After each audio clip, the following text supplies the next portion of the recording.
Greetings smartwatch fans! Ito, babalikan ulit natin ang C39 Ultra 2 smartwatch.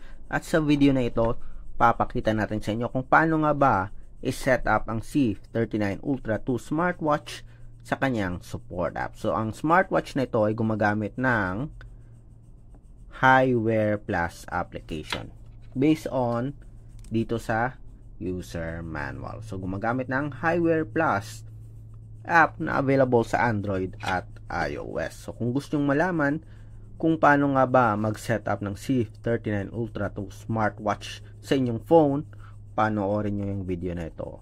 And of course, sa mga hindi pa nakasubscribe, subscribe na sa ating nag-iisang Smartwatch Pinoy TV. Okay, so start tayo. So, yung smartwatch na ito ay gumagamit ng Hiwear Plus app. Ito, may QR code tayo. Meron ding QR code dito sa smartwatch. Usually kasi sa settings yan. And ito. Scan nyo lang yung QR code and madadownload nyo yung app. Merong link doon sa website. Pili lang kayo kung iPhone or yung sa Google Play Store. So, alam naman natin yung name ng app. So, search na lang natin. So, try natin i-search. Search. Ano nga ulit yun? Hiwear Plus. Yan. So, tingnan nyo lang yung logo. Pareho. Yan. So, the same. So, tap nyo lang to install.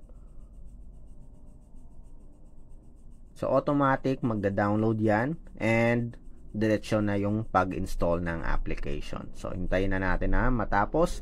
And after that, papakita ko sa inyo kung paano nga ba i-connect ang ating C39 Ultra 2 sa Hiwear Plus app. Alright, so fully installed na yung app natin, Hiwear Plus sa Android phone. So, start tayo, open the application. Tingnan natin. So, meron tayo ditong privacy policy, agree lang. Then, may permission tayo for accessing yung device location natin. So, while using the app or pwede din only this time. Physical activity para ma-record yung activity nyo. Access your phone call logs. Pwede nyo rin i-disable to kung ayaw yung gamitin yung Bluetooth call. Okay? Dahil sa setup lang to, sample setup, i-allow natin yung phone call logs. Then, contacts, ganun din for the Bluetooth call. Pati na rin yung nearby devices at yung notifications. So, kung gumagamit kayo ng Messenger, SMS, WhatsApp application, and gusto nyo makareceive ng notification, i-allow nyo lang. Phone calls and SMS, yun. So, hintayin natin. So, pwede kang mag-sign up using your email or yung Google account. So, sa atin, login directly muna tayo. Pero kung gusto nyong i-store yung data nyo, mag-sign up kayo or mag-register. 4, 3, 2, 1. So, i-record natin to. Then, okay. Lagay ka lang ng nickname. 1. Then, sabi muna natin to. Check. Okay. Set successfully. Go to set. Enable push notifications natin. Hanapin nyo lang yung app. Hiwear Plus. Allow notification access. Go back. Yan. Then, punta ka sa my section. Tap nyo yung search device.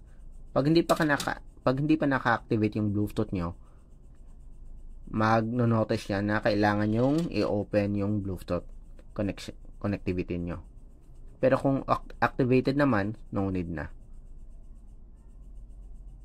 Punta tayo sa about section ng smartwatch natin. May dalawa dito, Watch 10 at Watch Ultra. Siguraduhin natin na ito yung smartwatch natin. So, punta ka sa about section. Watch Ultra, pareho yung address. 6E, 5D. Ito ngayon. Connect. Wait lang na maging successful yung connection. So, connecting. Connected successfully. Ayun. Connected tayo. Tingnan natin. Device settings. Drink water reminder. Synchronize system time. Yan. Set successfully. So, napakadali lang i-set yung smartwatch or i-pair sa support app. Message reminder, step goal. Balik ulit tayo doon. Device settings, message reminder, nakaset na ba? Ayun. Everything is set. Heart rate monitoring, hindi na natin i-automatic. Go back and find device. Tingnan natin. Ayun. Okay, so connected tayo sa ating support app na Hiwear Plus. So, very easy to connect yung C39 Ultra 2 sa Hiwear Plus application. So, kung may mga katanungan kayo about sa pag-set up ng smartwatch nito, drop lang ng comment sa baba. And of course, sa mga hindi pa nakasubscribe, subscribe na sa ating nag-iisang Smartwatch Pinoy TV. Bye!